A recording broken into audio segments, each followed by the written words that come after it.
youth leaders from across the world will gather tonight at the Shangri-La Hotel in Jakarta for day 3 of the Y20 Summit. The Y20 Summit will be held over the course of the week up to the 24th, where over 80 delegates from across the world will discuss and reach a joint agreement on the agenda of the G20 presidency.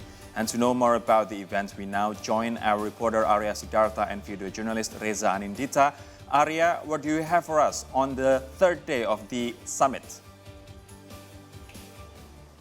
Right, thank you, Rory. So right now, the international delegates for the Y20 summit are not yet gathered in the ballroom. This is the ballroom where they will be holding the talk shows in regards to the key priorities that the Y20 is surrounded on.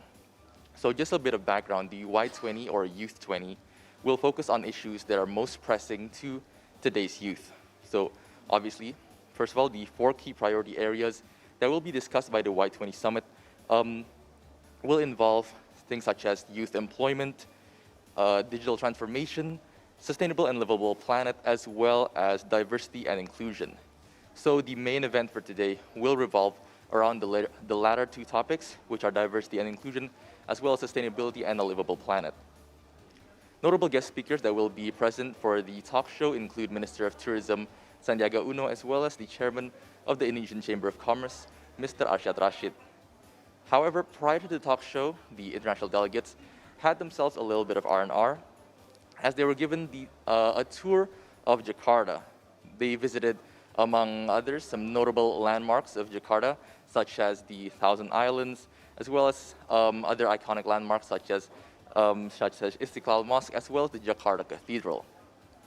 Now, of course, the summit will not be contained only in Jakarta, however, because starting tomorrow, the international delegates will be transferred over to Bandung, where the summit will continue there. So it's fair to say that a lot of these international delegates have had quite the time to see a good chunk of what Indonesia has to offer in terms of the variety of land. So because the pre-summit events prior to the summit, the Y20 delegates have had to travel across Indonesia in such areas such as Palembang, West Nusa Tenggara, Balikpapan, and even Manokwari in Papua. So, but of course, it's not all fun and games for these young delegates. It's very important because the main output from this youth forum will be the Y20 communique.